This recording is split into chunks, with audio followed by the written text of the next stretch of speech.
Walter Benjamin Harris was born in Princeton, New Jersey on August 12, 1914.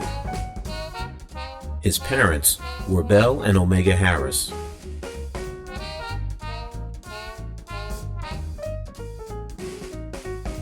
Walter was the fourth of 5 siblings.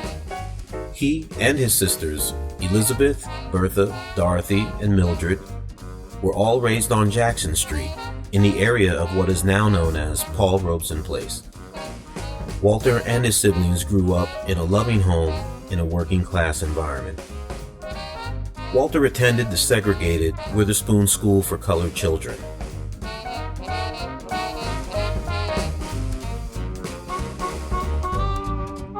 He graduated from Princeton High School in 1934. He was a friendly and driven young man. On July 15, 1936, Walter married the former Florence Reed, and within a few short years, they celebrated the birth of their daughters, Minetta and Florence.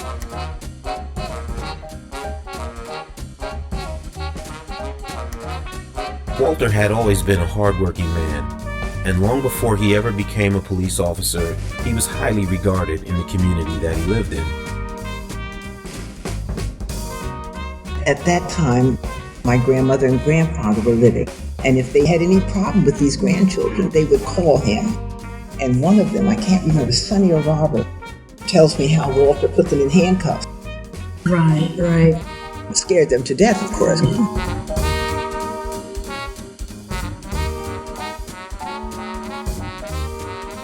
I came to know Walt through the family, sisters, and his mother and father. When I got to know Walt, he was a relaxed, serious, but friendly individual. I see him, "Hi, Walt. Hi, Walt, how are you doing?" It's like that, he speaks a little fast.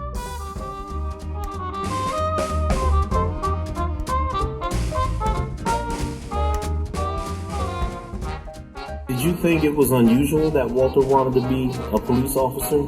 I had no idea at that time, no concept of how we should be or what our places was or anything in history and that sort of thing. I'm a young man myself.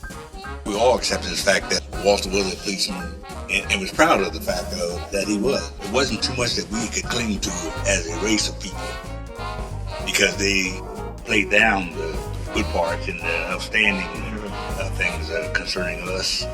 You understand? I think for me, it brought a matter of achievement and a certain pride that went along with knowing that he was a police officer.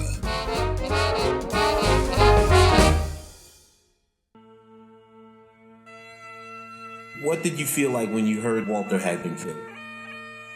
There was great sadness because he had been really the man of our family, our extended family. He enriched my life. He took me to the shul.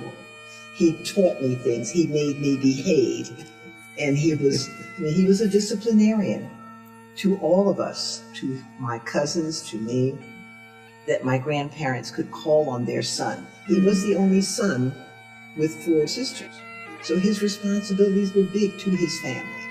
And by the time I knew him, his father, my grandfather, Omega Harris, was already an old man, and he was a sick man. So Walter had a lot of responsibility for his extended family, in addition to his wife and 2 children. Okay. And he accepted this responsibility. It wasn't a choice. He was always trying to make us walk the line and do things that are right. So he embraced that he responsibility. Accepted that role very easily. Okay. I can see him now with a little car that had a rumble seat and teaching us how to crank it up at the front. You had to do something to crank up the car. I learned all these things from him because we didn't have a car. Mm-hmm. And he would take us to the shore, and then I lived with them part of the time. I was up there when Florence was a baby and her sister Minetta. I was the one older that I could babysit them while their mother went to work or if they went out at night.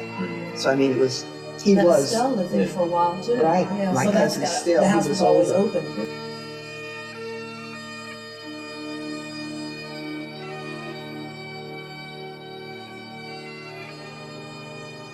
We want to certainly extend the family's thanks to Jeff Maurer and Chris King for unearthing this history and for the fact that they rode their motorcycles to Washington in honor of Walter Harris, and that they have brought this to the community, which has been forgotten by many and never known by many others. So we want to thank, and especially at a time when police and communities across the nation are in such tension, that we would think the two white officers are the ones who unearthed this and who led to this honor. So generous to the family. Right, generous and kind. And we thank them, and we hope that Princeton will continue to grow in a peaceful condition.